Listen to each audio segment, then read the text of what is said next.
The snow fell like whispered secrets against the frosted windows of Mario's Italian restaurant, each flake a tiny promise of magic on this Christmas night.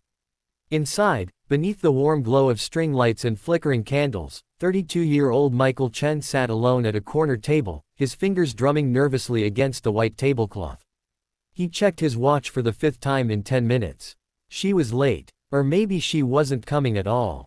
Maybe this whole blind date idea had been a spectacular mistake, just another lonely Christmas to add to his collection. Michael had spent the last 3 years building his tech startup, sacrificing relationships, holidays, and countless moments of simple human connection on the altar of success. Now, sitting in this restaurant decorated with garlands and red ribbons, watching couples laugh and families share stories over steaming plates of pasta, he felt the sharp edge of his isolation cut deeper than ever. His sister Emma had practically begged him to meet her friend Sarah, promising him that sometimes the best gifts come in the most unexpected packages. He'd finally agreed, more to stop her nagging than from any real hope that love could find him here, in the ruins of his carefully controlled life.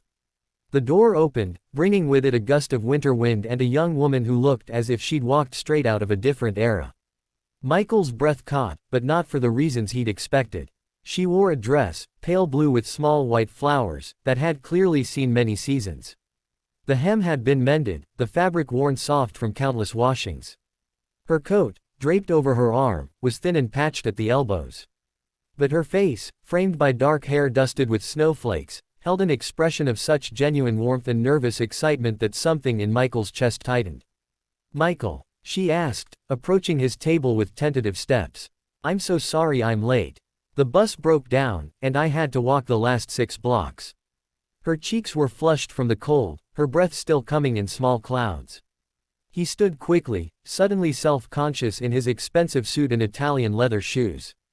"Sarah, please, sit down. You must be freezing." As she settled into her chair, Michael noticed the way her hands trembled slightly, whether from cold or nervousness he couldn't tell. He also noticed something else, the quiet dignity in the way she carried herself, as if the worn dress she wore was a ball gown and this small Italian restaurant was the finest establishment in New York City.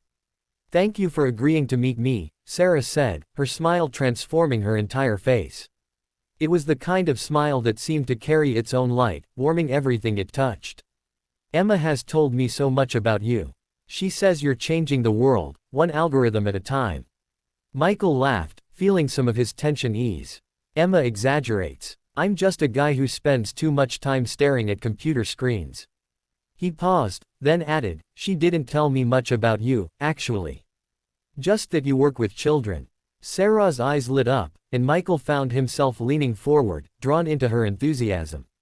"I teach at Jefferson Elementary in the Bronx. 4th grade. It's challenging, but those kids, they're everything. So full of hope and possibility, even when life hasn't been particularly kind to them." She stopped, suddenly self-conscious. "Sorry, I tend to go on about my students." "No, please," Michael said, and he meant it. "Tell me more." As their dinner progressed, Michael discovered that Sarah lived in a tiny studio apartment in a neighborhood he'd never visited, sending most of her modest salary back to her mother in Ohio who was battling cancer. The dress she wore had been her grandmother's, carefully preserved and altered because buying new clothes seemed frivolous when children in her classroom came to school hungry. She spoke about her life not with bitterness or complaint, but with a matter-of-fact acceptance that made Michael simultaneously ashamed of his own excess and inspired by her resilience. "What about you?" Sarah asked, twirling pasta around her fork with practiced ease. "Emma says you're on the verge of something big with your company." Michael found himself opening up in ways he hadn't with anyone in years.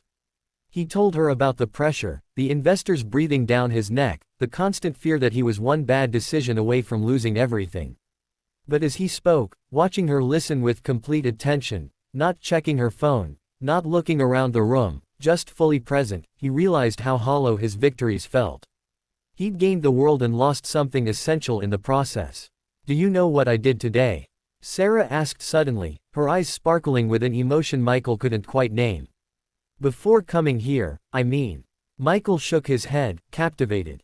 "I spent the afternoon at a homeless shelter, serving Christmas dinner. There was this little girl there, maybe 7 years old, wearing shoes 2 sizes too big and a coat held together with safety pins. And when I gave her a plate of food, she looked up at me and said, "This is the best Christmas ever." The best Christmas ever, Michael. Because someone handed her a warm meal and smiled at her like she mattered. Sarah's voice cracked slightly. That's when I realized I was going to be late for our date, and I almost didn't come. I almost called to cancel because I was worried about what you'd think of me, showing up in this old dress, my hair a mess, probably smelling like turkey and gravy. Why did you come? Michael asked quietly. Because Emma said you were someone worth knowing. And because even people who seem to have everything sometimes need to be reminded that they're not alone. She met his eyes directly, unflinching in her honesty. We're all just trying to find our way, aren't we? Some of us in worn-out dresses, some in expensive suits, but all looking for the same thing: connection, purpose, maybe a little bit of grace.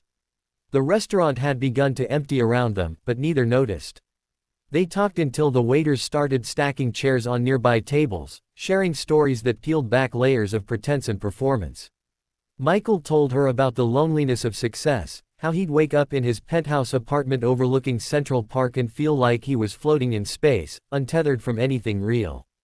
Sarah shared her fears about her mother's illness, about whether she was doing enough, being enough, whether her small acts of kindness made any difference in a world that seemed to grow harder each day.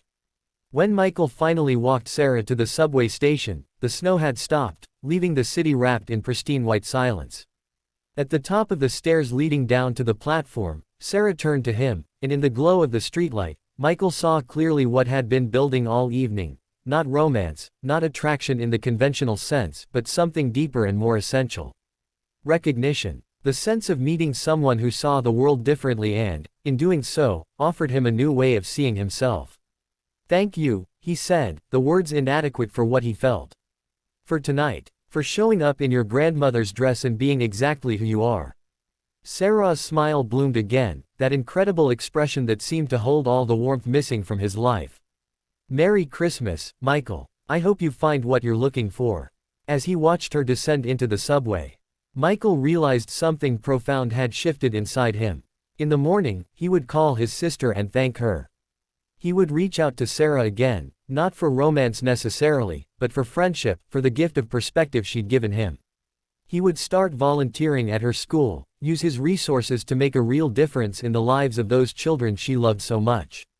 But tonight, walking home through the snow-covered streets of Manhattan, Michael Chen simply felt grateful. Grateful for a blind date, an old dress, and a smile that had cracked open his carefully constructed world to let the light back in. Sometimes the best Christmas gifts don't come wrapped in expensive paper. Sometimes they arrive late, on a cold winter night, wearing a grandmother's mended dress and carrying a heart full of unshakable grace.